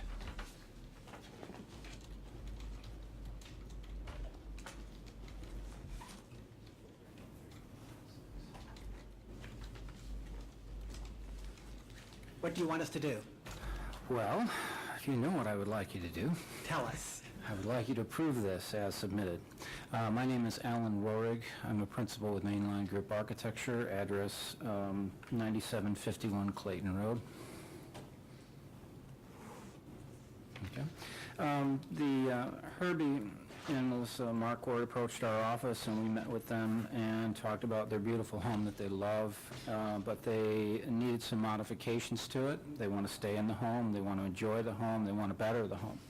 So we're looking at adding on a significant addition on the eastern portion of the home and a garage that basically comes off of that and enters in on the alley. Currently, there's a garage that unfortunately was placed up against the rear center door of the house at some point during the development that's very unsightly, as there also is a screen porch addition that you were shown. That's on the southeastern corner of the home. That basically is where our new addition is landing, and we're going off from there. So we looked at site placement of this new addition and felt that this eastern flanking addition stepped back from the front of the house and moving rearward was the best for both the property as well as really for kind of the neighborhood and the best use of the property itself. So we made an effort to stay away from that eastern line. We're holding off the 8 foot, which was determined to be the setback per the original deed restrictions in 1921. We love the architecture of the house, built in 1924. One of the things we have done in the architecture, and Andre, I guess if we could move forward in the slide, a couple more. I'll go past some of these plans, really just go to the view. Actually, we can stop here on the elevation. Yeah, that's good right there. That view kind of helps us. So what we've really done in an attempt is, you can see how the addition steps back and the chimney is there. So we're trying to create we're not coming all the way forward with that side addition and encroaching in on the front elevation of the house. We're trying to keep that recession towards the rear and leave the front impact alone. It is imperative, though, for us to be able to do a solid connection on the floor plan. Currently, we have a porch that is arguably the cornice that was added on the top there may or may not be original fabric to the house. There are a couple of brick piers that were on that porch and holding up a metal roof system that was clearly never intended to be there. So by infilling this area, it allows for this second-story connection through the house. And so we're making an effort here to use the fenestration and match with the stone stills and keeping the mullions in line with the door system below, so that it gives a seamless approach from the street and allows everything to read really in kind of a holistic fashion, with the brackets, with the beadboard soffit, and with the clay tile roof. So the owners are going through considerable expense to utilize materials on a rear addition that we all know we could get away with a frame addition, we could get away with asphalt shingles that are currently on a screen porch that's there now. But they really want to go with a top quality architectural feature here, and with the stone base that wraps all the way around the house. So what they're doing to the property is really enhancing the value. They're also enhancing it from the street. And yes, we understand that there is an impact to the front elevation of the house. We feel that it's very much in keeping with the architectural style and allowing for this addition to sort of seamlessly meld together. And if you could slide forward. Yeah, this also is a view from the street side. We're balancing. The windows have the top mullions, the muttons in them that match with the grid of the other windows. We're obviously going to utilize the St. Louis standard for the historic windows, as well as the stone window sills. And yeah, this view kind of gives you a very good sense from the rear yard. We have French doors that match the front elevation that are coming off of the rear. We're maintaining the stone plinth, the brick, and the window details. And we're also picking up the same stone spring line and the elliptical arch over the doors themselves. So we're going through great lengths and expense to really make this feel as if it really belongs to this home. Here again, that's the view of the 3 French doors, so we're picking up the symmetry from the house as well. Go ahead. What we're showing here is a little bit of context from the standpoint that the 3217 Longfellow and the 3232 Longfellow are essentially, it's an architectural feature that's similar to the architecture feature that we're creating on the house.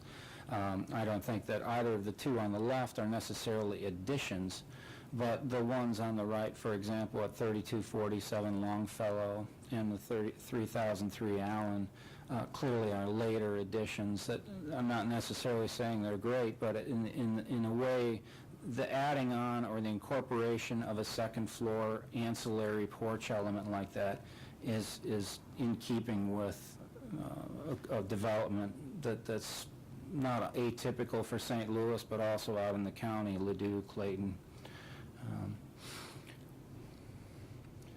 And if we want to go a little bit further, let's go a little further.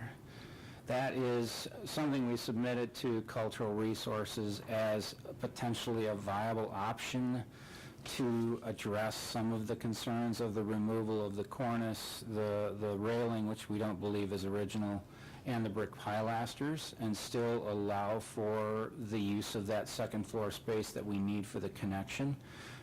Although the owners and I really don't feel that wood cornice with the brick above is necessarily a good way to go.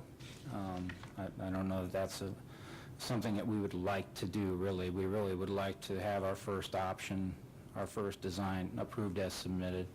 And then one more slide, please, Andrea. A little bit, one more view. Right there. This is perhaps a little better of an option. Instead of having that wood cornice that we aren't really sure whether it's original underneath that rail, this would be a Carthage stone band, and it would keep the pilasters and the railing. So of the elements that are listed as lost architecturally, this maintains them and still allows for that connection that the owners need to make this addition happen.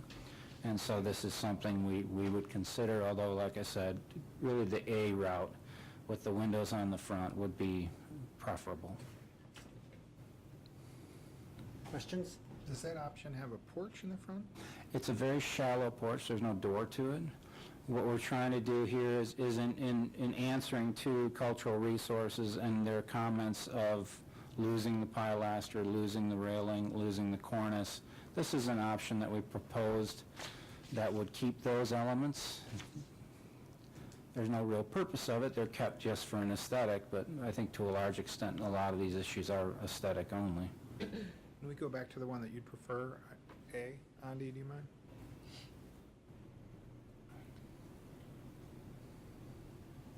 Yes, that's this one. You can see over the main door, they have the large center window and the two smaller flanking side windows to accommodate the wider width of the door and the side lights below. So we're picking up that same language and bringing it over. The door down below is existing. We're not changing that out. What we are doing is adding the same window style, the same 5-foot height of the windows above, and making sure that the mullions align vertically and the muttons align horizontally to allow for that to read as if it's balanced. You take the same historic cornice all the way around? Absolutely, identically. And what's the green below? Oh, that's landscaping, just Oh, okay. Kale. Kale. kale. Ms. Gagan, anything to say about B and C? I mean, it's a slight improvement maybe, but it's not, I mean, still doesn't really meet the standards, but. Thank you. Thank you. William Brush, Jr.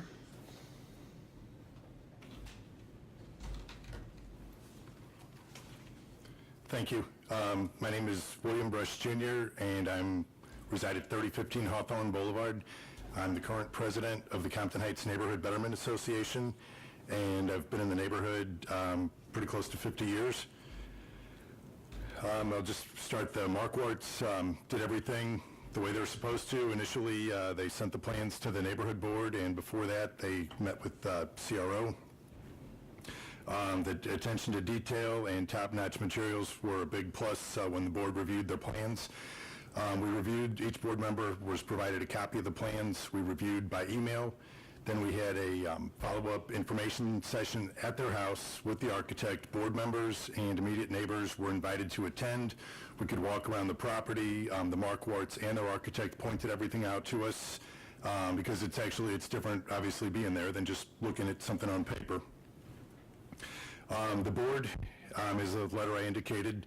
Of a 12-member board, 11 members approved, and 1 had abstained, and that's Melissa, obviously. So they submitted the plans. They contacted an arborist who evaluated the trees as a concern to one of the neighbors. It was evaluated by CRO, and they said it was not in compliance with the current standards. The X railing and the tin roof, I can tell you, were not original. There was a time in the late 70s, early 80s when there was nothing there. And I don't know, why would a child pay attention to that? We were friends with the kids next door, friends with the people in the Markwart's house, and there was a dog in the Markwart's house that we'll just say had an accidental injury, and the dog passed away relative to the porch without getting into too much detail. So those were not original. There is a house across from the Markwarts, 3130. More detail or not? I'm sorry. No, you don't even know the details. Are you sure we don't? No, it was pretty bad. We were kids. We were traumatized. Okay. So 3133 Hawthorne is an example where the roof line was changed in the 1920s, which is the period that the Markwart's house was built. However, the house 3133 is an older house. 3101 Hawthorne also had an addition in the 1920s, and that had actually covered up like windows or doors, but they are still there. And let's see. Also, in about 2.5 years, we have been working on revising the Compton Hill Historic Standards.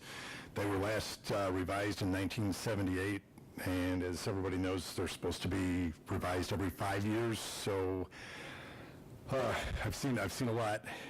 So I'm respectfully requesting a variance to approve option A. This is precedented from August 24th, 2009, when I was president before, for another hearing that I attended, and I've got a copy here of where it was. Option 8. Is this option 8? A. Oh, A.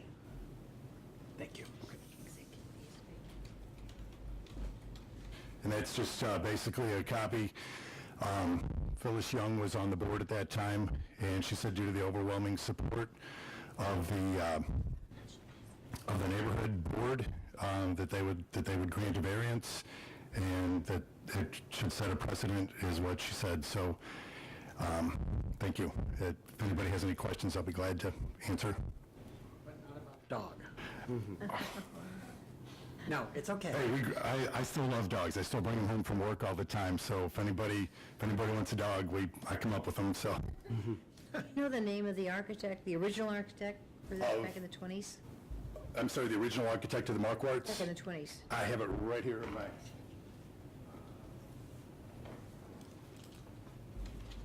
I think it was built by Charleville. It was a builder. And let's see. Got a book? I think I have that book too. Yeah, boy. I think I had that book, right? It's a history. This one? Yeah. Okay. Yes, let's see. Okay, 3136 was Konzelman, was the architect. Okay, and I've got more detail. That's okay. It's a good book. Yeah. I was president of Landmarks when we did that. Oh, okay. Got a fundraiser coming up in the neighborhood? Okay. Thank you. Okay, commissioners, that concludes testimony on agenda item D. Motion? I have one, yes. I move that the Preservation Board grant preliminary approval to the project as presented, option A, with details and construction materials to be worked out with staff. Second? Second.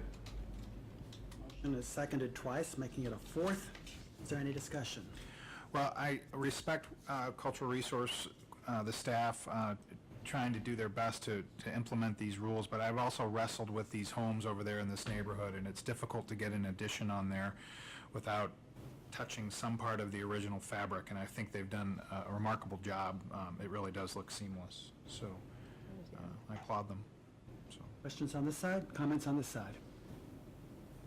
That's good, I agree. I was actually impressed by the eyewitness testimony about the construction of the second-story porch, and I find the detail about which we can't talk with the dog to be persuasive, that porch probably wasn't there sometime in the last 50 years. But a motion has been made and seconded. All those in favor of the motion signify by saying aye. Aye. Opposed? Motion carries.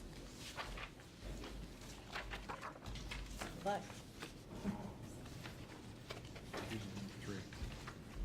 Seriously, that was a detail that just turned the whole meeting. Yeah, why would anybody make that up? Down, that was part of that. This is another page to it. You'll recuse on this one? Yes. I'm going to go. Okay. Commissioner Hamilton, who is no longer here, asked to be recused from this project. Commissioner Killeen, who is here, asked to be recused from this project. Remaining commissioners will hear it. Agenda item F, 1917 Rutger.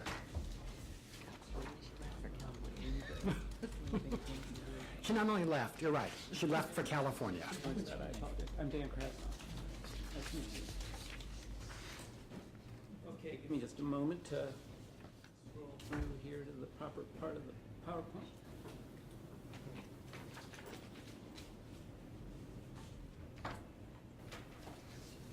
Oh, that's the wrong PowerPoint. No wonder it's not. I already gave it to him. So.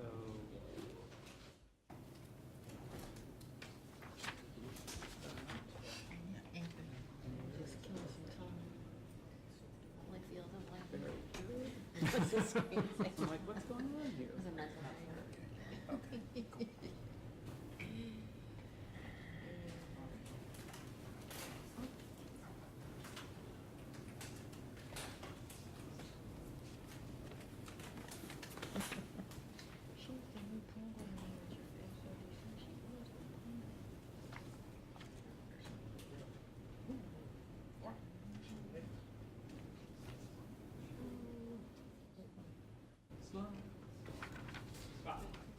All right.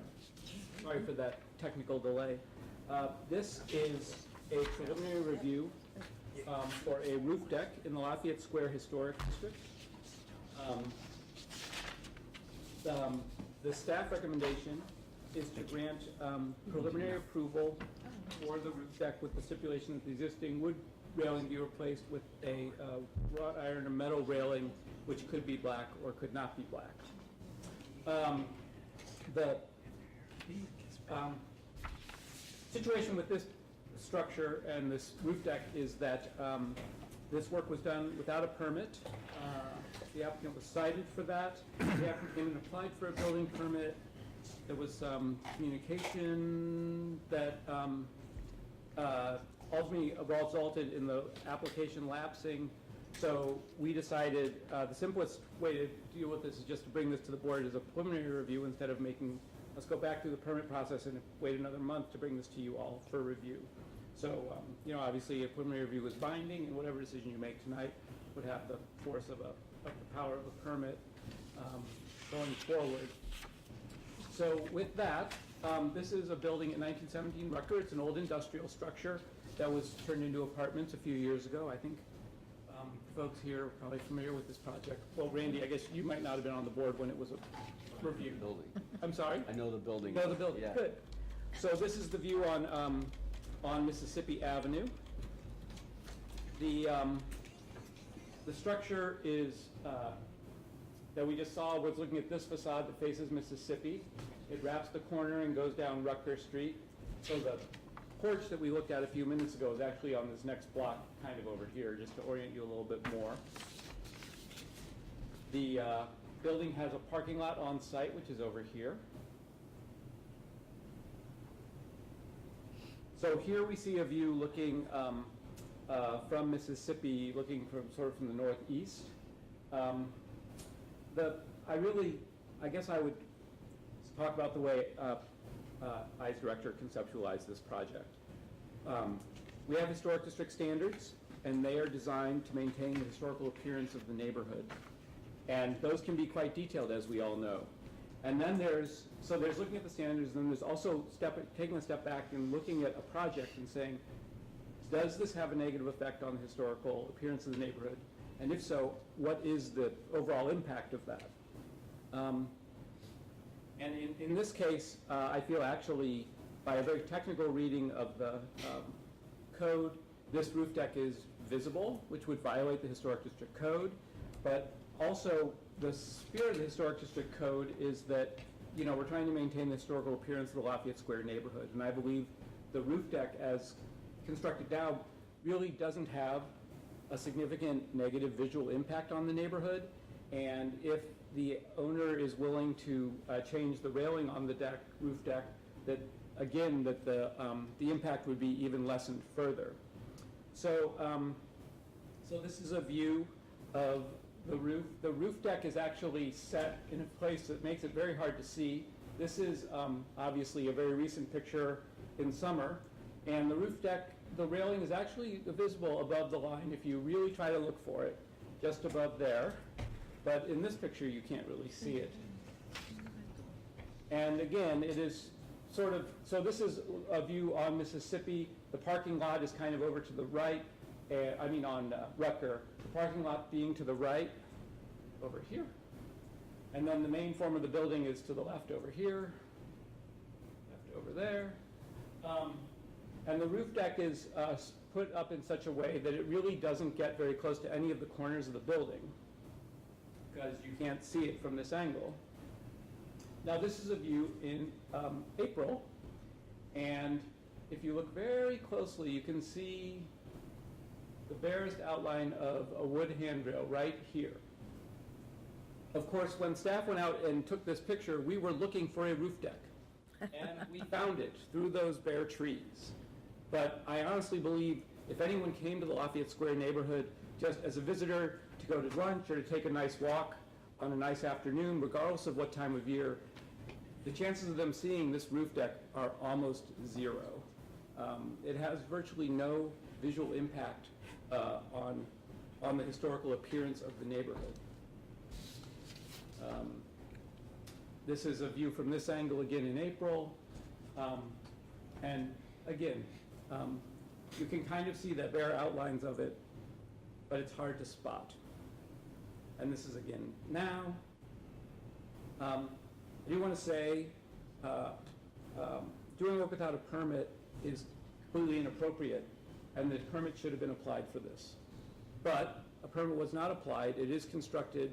It is possible to go out and actually see what's there, and I just don't think it has had a strong visual appearance effect on the neighborhood. This is a letter from the Lafayette Square group explaining why they are opposed to it. They are going to speak about it as well this evening. I don't like doing this because I really enjoy working with the Lafayette Square folks. In this case, I think we just have a disagreement. Our primary purpose is the public view, the public interest, the public appearance. And this roof deck, especially if they'll switch it to a metal railing, which the owner has said he's willing to do, would not have a strong impact on the visual appearance of the neighborhood. I've said it about 6 times. I'm not going to say it again unless you all ask me to. And with that, I'll stop and take any questions. So let me just understand the procedure here. This is a preliminary review. Correct. Would presumably come to you and would come with a new permit application? Yes. And you would decide what to do with it based upon our vote today? Correct. Okay. And if you were to deny this, then we would continue with city court action because it's work done without a permit. And this is work that would require a building permit, by the way. So sometimes there are what we call cultural resources only permits, for things that don't deal with the building code. But Roof decks with handrails that need to keep people from falling off buildings definitely require a building permit. So a building permit was required in this case, including a permit from the Cultural Resources Office and Preservation Board since it's in a local historic district. Questions for the director? Questions for the director? Thank you. Okay, let's hear from the applicant, please. Hello. Good afternoon. Thank you for your patience. Yep, no problem. My name is Joseph Adewunmi. I own the building on 1917 Rutger. There's only a couple of issues I wanted to address. The main one was the fact that we put the railing up without a permit. We had gotten occupancy on the building to fill the units up, and the steps, we also put AC units on top of the roof. So we put railings up not to allow tenants to be able to go in there and tamper with any of the air conditioning units, and that's why we threw them up. At that time, I went in and applied for a permit after that. We should have done it the other way, but we were filling the units, and we didn't want tenants walking upstairs and going to the AC units. That's why we put them up, just to address that issue. As the director said, you can't really see the railings up there. You can't, unless you're going out to look for the railings. It's not visible. They're not on any edges of the building. They're in the center of the building, so you can't really see it. Just requesting that the permit and the railing be approved. So. Now, as I understand this, hang on one second. The permit would not be just for railings. The permit would be for porch, right? Deck. It would be, well, the flat work up there is really impossible to see. So I'm not sure what we're talking about in terms of that. Take a look, the permit, I believe is for the deck and the permit. Okay. Good, thank you. And the wrought iron would be for, like, security rather than, or it would just look nicer, or what, no? I mean, handrails just... Handrails, I meant. Sorry. So, Why? Because it would last longer, the iron rails rather than the wood? I believe that the testimony we heard was that it would look better. Right. We also just heard lightly spoken testimony that the permit that they will get will be for a porch with rails of some sort. Okay. Well, the ordinance, I don't think addresses whether what you're, you put on top of your roof. The issue at hand is primarily about, give me a second. Roof decks on top of the uppermost story of a structure. No roof decks. I knew I was reading something wrong here. No roof decks on top of uppermost story of a structure shall be visible. So the issue is the visibility. Whether there's decking on there or whether there's not, the decking's not going to be visible in any way. The fundamental issue is the handrail. Got it, but the document you would get would be to construct a porch. Well, it'd be a roof deck. Or a roof deck. Right. And you would decide at that point whether it was visible or not visible. Right. I guess I would ask the applicant, are you applying for decking as well, or is it purely just take the... No, we're applying for decking. We're applying for decking as well. Yes. Yeah. I thought so, but wanted to be sure. So, just to clarify, there can't be a handrail without a deck to attach it to. Right. Fair point. Okay. Although, it'd be interesting whether a handrail permit would be denied because it wasn't attachable to anything, if it complied. Thank you very much. Appreciate it. Thank you. We have neighbors. We have neighborhood.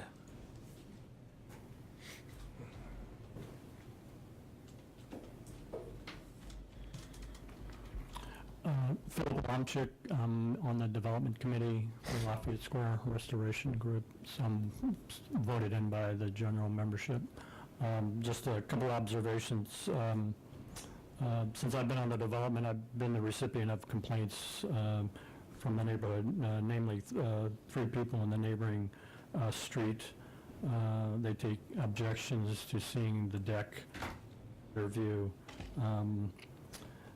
We would advocate for the complete removal and no replacement, as it distorts from the historic detail and charm of the neighborhood.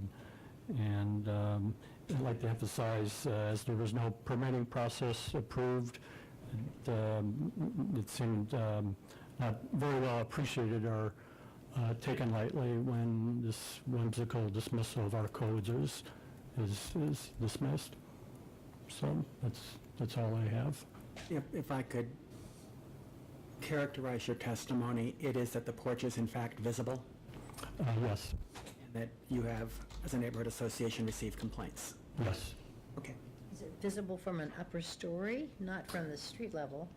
Street level and then upper story. Would a metal railing then make that better?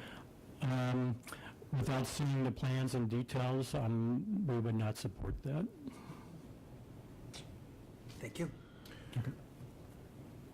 And then I'd like to add, one of the neighbors is in attendance right now, if you would like to hear from her. Okay, I believe you were just tossed under the bus. Do you want to speak?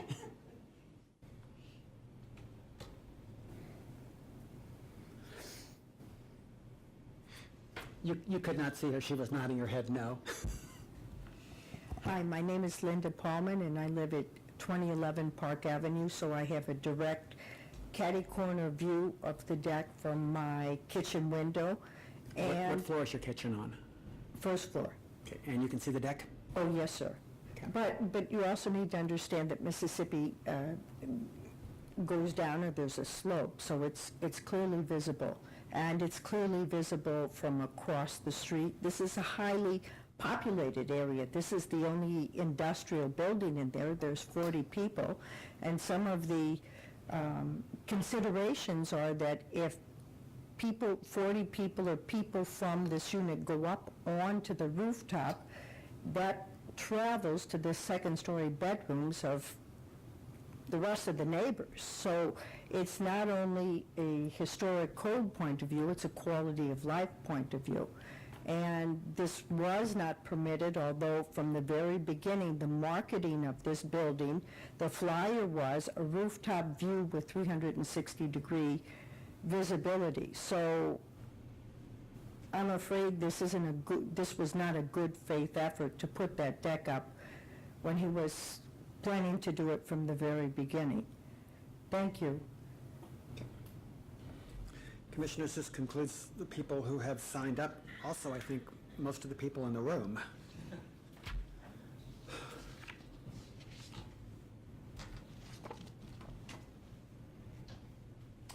Make a motion? Sure. I want to make a motion that the Preservation Board grant preliminary approval to the proposed design with the stipulation that the existing wood railing would be replaced with a railing of wrought iron or equivalent railing in black.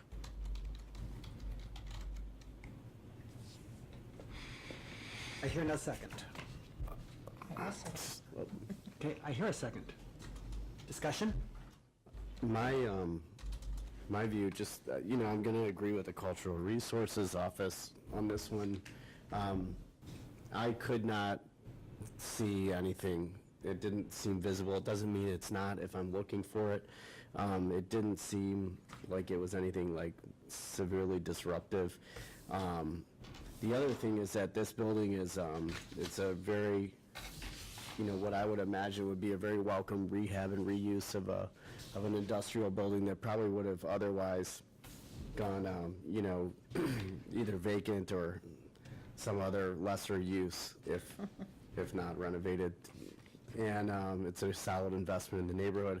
I also think that any noise issues could probably be abated by maybe enacting some, time limits or hours that the roof can be accessed. But it just seems like, to me, in my view, it just seems kind of like a pretty insignificant alteration that probably, when all is said and done, is not going to really change the character of Lafayette Square, to me. Comments on this side? Yeah, so basically what the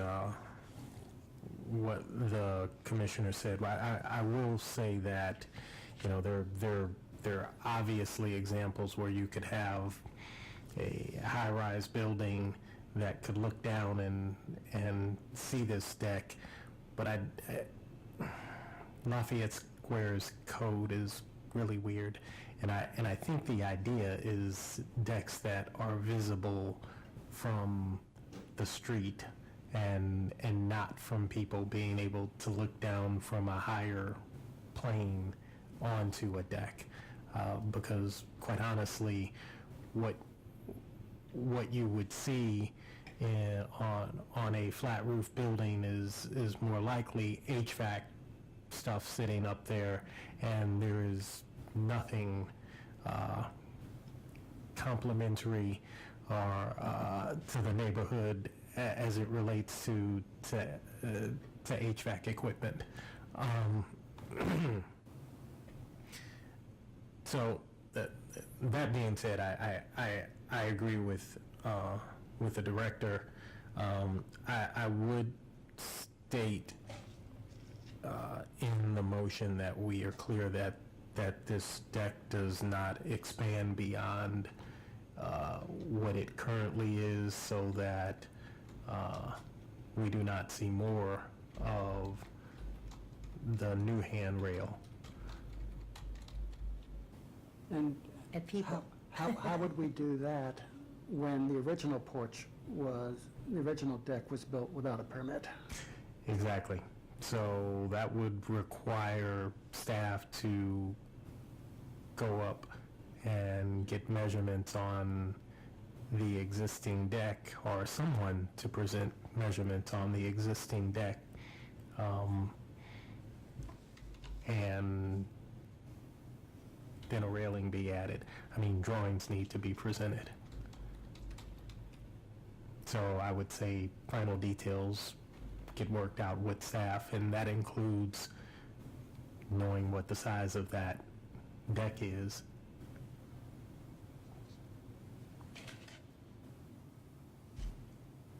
You agree with that? Yeah, I don't see anything unreasonable about that. Counselor, could you rephrase the motion to include that thought?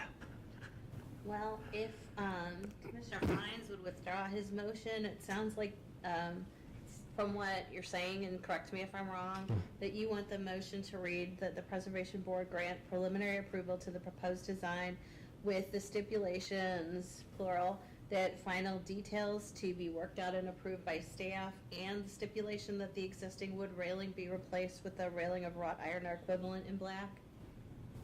Is that what did I capture that? And that the existing deck is not altered from its current construction. And that existing deck not be altered from current construction? And size, right? Yeah, size. Would you like me to reread that? No, that's a, we have. Oh, thank you. And then Commissioner Fathma would have to withdraw her second, and that motion would be made by, Commissioner Vines? do you withdraw your second to the Sure. first? Okay, and then, is that the motion you wish to make? It is. Yes, I'll second that one. Motion made and seconded. Is it clear to staff what this motion is? Okay, Commissioners, there is a motion on the floor. It's made and seconded. All those in favor of the motion signify by saying aye. Aye. Opposed? Motion carries. Commissioners, do we have any other business? Hearing none. Commissioners, do we... Just to read the minutes next month, right? Oh, yes. You are scolded to read the minutes for the last 3 meetings. 3 meetings, right. And we stand adjourned.